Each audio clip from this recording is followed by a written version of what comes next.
আর কে নারায়ণ, যার পুরো নাম রাশিপুরম কৃষ্ণস্বামী আইয়ার নারায়ণ স্বামী।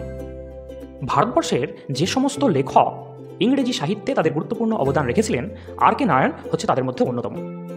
আর কে নারায়ণ ব্রিটিশ অধীনস্থ ভারতবর্ষে 1906 খ্রিস্টাব্দে জন্মগ্রহণ করেন মাদ্রাজে, যেটা বর্তমানে চেন্নাই নামে পরিচিত। পেশাগত দিক থেকে তার পিতা ছিলেন একজন প্রধান শিক্ষক। ছোটবেলায় তার কিছুটা সময় তিনি তার দিদিমা পার্বতীর কাছে কাটান।